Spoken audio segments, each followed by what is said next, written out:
जमशेदपुर जिले के सरकारी स्कूलों में सत्र 2026-27 से शिक्षा का दायरा और बड़ा होने जा रहा है, जहां बच्चों के साथ-साथ उनके माता-पिता की भी नियमित कक्षाएं चलेंगी। साक्षर भारत और हुलास कार्यक्रम के तहत निरक्षर अभिभावकों को रोजाना 1 घंटे पढ़ाया जाएगा, जिसमें नाम लिखना, हस्ताक्षर करना और गणित की बुनियादी शिक्षा शामिल होगी। हर स्कूल को कम से कम 15 ऐसे अभिभावकों को चिन्हित करना होगा और सत्र के अंत में उनकी परीक्षा भी ली जाएगी। बेहतर प्रदर्शन करने वालों को सम्मानित किया जाएगा। लेकिन रांची से सामने आई अगली खबर इंसानियत को झकझोर देने वाली है। रांची के लालपुर इलाके में मामूली विवाद ने खौफनाक रूप ले लिया, जहां 25 वर्षीय अंकित कुमार सिंह को पहले बेरहमी से पीटा गया और फिर कार से कुचलकर उसकी हत्या कर दी गई। घटना मून डिस्को बार के पास हुई, जहां कहासुनी के बाद युवकों के एक ग्रुप ने अंकित पर जानलेवा हमला किया। गंभीर हालत में उसे अस्पताल ले जाया गया, लेकिन डॉक्टरों ने मृत घोषित कर दिया। मामले में कई युवकों पर साजिश के तहत हत्या का आरोप लगा है और जांच जारी है। लेकिन अब बात करेंगे झारखंड के उन शहरों की जहां जल्द दौड़ेगी मेट्रो। झारखंड के लोगों के लिए बड़ी राहत की खबर है, क्योंकि रांची, धनबाद और जमशेदपुर में मेट्रो रेल परियोजना की तैयारियां तेज कर दी गई हैं। रांची में 51 किलोमीटर से ज्यादा लंबे 3 रूट पर मेट्रो चलाने की योजना है, जिससे रोजाना 70,000 से अधिक यात्रियों को फायदा मिलेगा। केंद्र की सहमति के बाद डीपीआर और तकनीकी सर्वे की प्रक्रिया आगे बढ़ रही है। मेट्रो से ट्रैफिक और प्रदूषण दोनों कम होंगे। लेकिन बिजली की समस्या से जूझ रहे धनबाद के लिए भी बड़ी खबर है।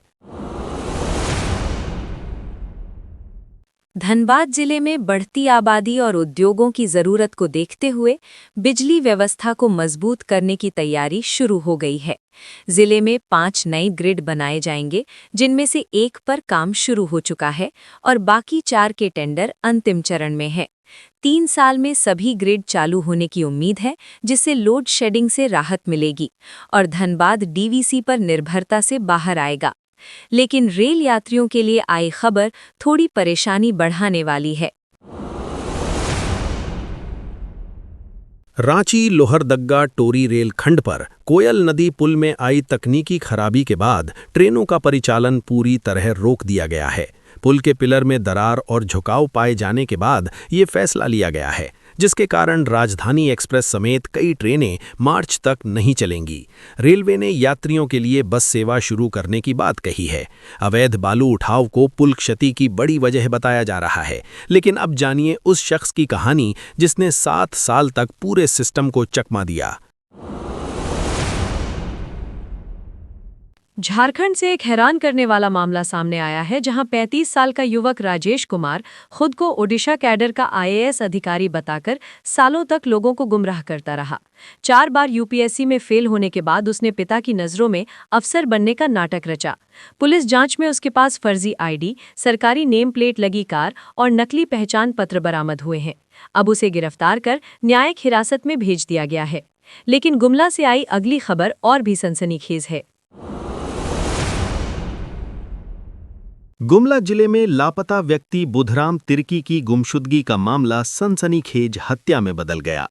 जांच में सामने आया कि प्रेम प्रसंग के चलते पत्नी ने अपने प्रेमी और सहयोगियों के साथ मिलकर बुधराम की हत्या कर दी और शव को जंगल में छिपा दिया। पुलिस ने 3 आरोपियों को गिरफ्तार कर शव बरामद कर लिया है। मामला दर्ज कर सभी को जेल भेज दिया गया है। लेकिन चतरा से आई अगली खबर इंसानियत को शर्मसार कर देने वाली है। चतरा जिले में मानवता को झकझोर देने वाली घटना सामने आई है, जहां कठौतिया तालाब के पास नाले में एक नवजात बच्ची का शव मिला। स्थानीय लोगों ने जब बच्ची को देखा तो पूरे इलाके में आक्रोश फैल गया। पुलिस ने शव को कब्जे में लेकर जांच शुरू कर दी है और दोषियों को कड़ी सजा दिलाने की बात कही है। ये घटना समाज की संवेदनाओं पर बड़ा सवाल खड़ा करती है। लेकिन प्रतियोगी छात्रों के लिए एक बड़ी राहत की खबर भी सामने आई है। लंबे इंतजार के बाद झारखंड लोक सेवा आयोग ने परीक्षा और इंटरव्यू की संभावित तिथियों का कैलेंडर जारी कर दिया है। कुल 28 परीक्षाओं और इंटरव्यू की जानकारी दी गई है, जिसमें सीडीपीओ के इंटरव्यू 7 जनवरी से शुरू होंगे। 3 साल से इंतजार कर रहे अभ्यर्थियों के लिए ये बड़ी राहत मानी जा रही है। अंतिम परीक्षा जून में आयोजित होगी। लेकिन अब बात करेंगे नशे के कारोबार पर पुलिस की बड़ी कार्रवाई की। पलामू पुलिस ने बड़ी कार्रवाई करते हुए लाखों रुपए की अफीम की खेप जब्त की है, जिसकी तस्करी पंजाब के लुधियाना में होनी थी। छापेमारी में 2 तस्करों को गिरफ्तार किया गया है, जो आपस में रिश्तेदार हैं। आरोपी लंबे समय से नशे के कारोबार से जुड़े थे और पूछताछ में कई अहम खुलासे हुए हैं। पुलिस अब नेटवर्क के अन्य लोगों की तलाश में जुट गई है। अब अगली खबरों में और भी बड़े खुलासे, इसलिए बने रहिए। गिरिडीह के जमुआ स्थित भूपतडीह गोलीकांड का पुलिस ने बड़ा खुलासा करते हुए 7 अपराधियों को गिरफ्तार किया है, जिनके पास से 3 देसी पिस्टल, 23 जिंदा कारतूस, मैगजीन, कार और बाइक बरामद की गई है। एसपी डॉक्टर बिमल कुमार के नेतृत्व में गठित टीम ने जंगल में छापेमारी कर आरोपियों को दबोचा, जिसमें कुख्यात अपराधी और हथियार सप्लायर भी शामिल हैं। जांच में सामने आया है कि जमीन की खरीद बिक्री को लेकर इस फायरिंग की साजिश रची गई थी। लेकिन रांची से आई अगली खबर ने पूरे शहर को चिंता में डाल दिया है। रांची के धुरवा इलाके से 2 जनवरी से लापता 5 साल के अंश और 4 साल की अंशिका को खोजने के लिए पुलिस ने पूरी ताकत झोंक दी है, लेकिन 4 दिन बाद भी बच्चों का कोई पता नहीं चल सका है। 51,000 रुपये इनाम की घोषणा के बाद अब हाउस सर्च अभियान चलाया जा रहा है और एसआईटी का गठन भी किया गया है। इलाके में धरना प्रदर्शन शुरू हो चुका है और सवाल उठ रहे हैं कि बच्चे आखिर गए कहाँ। लेकिन देवघर से आई अगली खबर में पुलिस को बड़ी सफलता मिली है।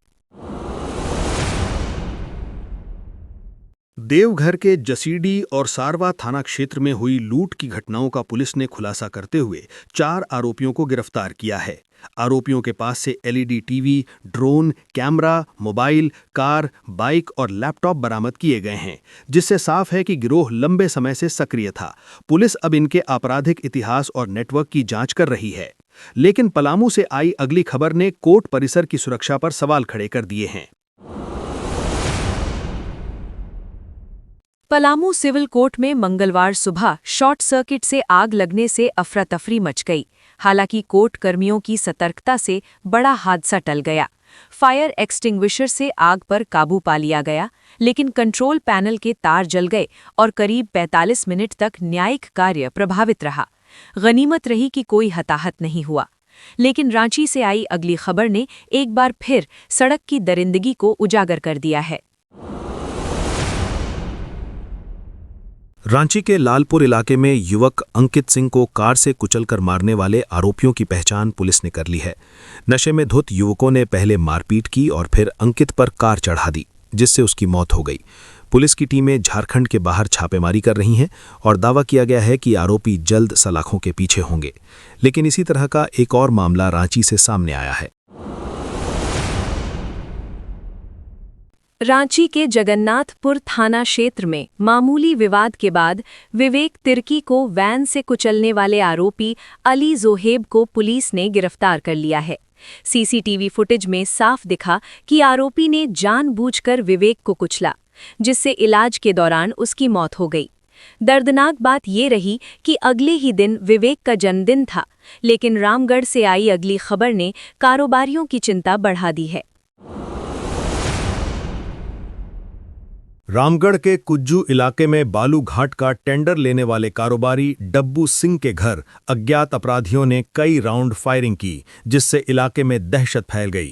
पीड़ित ने आरोप लगाया है कि बालू माफिया उनसे रंगदारी मांग रहा था और इनकार करने पर इस वारदात को अंजाम दिया गया। पुलिस ने खोखे बरामद कर जांच शुरू कर दी है। लेकिन ठंड ने भी झारखंड में हालात बिगाड़ दिए हैं। झारखंड में शीतल लहर ने कहर बरपाया है, जहां 6 जिलों का न्यूनतम तापमान 5 डिग्री से नीचे चला गया है। गुमला में पारा 2.2 डिग्री तक गिर गया, जिसके बाद रांची जिला प्रशासन ने स्कूलों को 8 जनवरी तक बंद करने का आदेश जारी किया है। मौसम विभाग ने येलो अलर्ट के साथ सतर्क रहने की अपील की है। लेकिन जमशेदपुर से आई अगली खबर और भी सनसनीखेज है। जमशेदपुर के टेल्को इलाके में झाड़ियों से मिली युवक सुहेल अली की लाश के मामले का पुलिस ने खुलासा कर दिया है। नशे की संगत, मोबाइल चोरी का शक और पुरानी रंजिश में आरोपियों ने सुहेल को ब्राउन शुगर पार्टी के बहाने बुलाकर चापड़ से ताबड़तोड़ वार किए। 3 आरोपी गिरफ्तार हो चुके हैं, जबकि मास्टरमाइंड फरार है। लेकिन अब बात विकास से जुड़ी बड़ी खबर की। रांची से साहिबगंज के बीच मिसिंग लिंक को जोड़ने के लिए 4 लेन और 6 लेन सड़क निर्माण पर केंद्र सरकार ने पूरी मदद का भरोसा दिया है। केंद्रीय मंत्री नितिन गडकरी ने गंगा नदी पर पुल निर्माण और सड़क परियोजनाओं को पीएम गति शक्ति पोर्टल पर डालने का निर्देश दिया है, जिससे झारखंड से बंगाल और नॉर्थ ईस्ट का रास्ता और आसान होगा। अब अगली खबरों में और भी बड़े खुलासे, इसलिए जुड़े रहिए। झारखंड हाईकोर्ट ने 2021 के संशोधन को रद्द करते हुए साफ कर दिया है कि बिजली शुल्क की वसूली सिर्फ यूनिट खपत के आधार पर ही हो सकती है, नेट चार्ज या अन्य शुल्क के नाम पर नहीं। कोर्ट ने ऐसी वसूली को असंवैधानिक बताया है, जिससे उद्योग, व्यापार और आम उपभोक्ताओं को बड़ी राहत मिली है। साथ ही अवैध रूप से वसूली गई राशि के रिफंड का रास्ता भी खुल गया है। लेकिन हाईकोर्ट की अगली फटकार जेल प्रशासन को लेकर आई है। होटवार जेल में कैदियों के नाचते वीडियो वायरल होने पर झारखंड हाईकोर्ट ने जेल प्रशासन और सरकार की भूमिका पर नाराजगी जताई है। कोर्ट ने पूछा है कि सिर्फ निचले कर्मचारियों पर कार्रवाई क्यों की गई, जबकि जेल अधीक्षक और आईजी की जवाबदेही तय क्यों नहीं हुई। मोबाइल और इंटरनेट जेल के भीतर कैसे पहुंचे, इस पर 2 हफ्ते में विस्तृत रिपोर्ट मांगी गई है। लेकिन जंगलों से आई अगली खबर और भी डराने वाली है। पश्चिमी सिंहभूम जिले में हाथियों का आतंक बेकाबू हो गया है, जहां बीते 5 दिनों में 13 ग्रामीणों की जान जा चुकी है। गोयलकेरा प्रखंड में सबसे भयावह स्थिति है, जहां एक ही परिवार के 3 सदस्यों की मौत हो गई। हाथी गांव में घुसकर घर तोड़ रहे हैं और अनाज नष्ट कर रहे हैं, जिससे ग्रामीणों में भारी आक्रोश है। लेकिन जमशेदपुर से आई अगली खबर में रहस्य और गहराता दिख रहा है। जमशेदपुर में पत्नी की संदिग्ध मौत के बाद फरार पति का शव अब स्वर्ण रेखा नदी से बरामद हुआ है।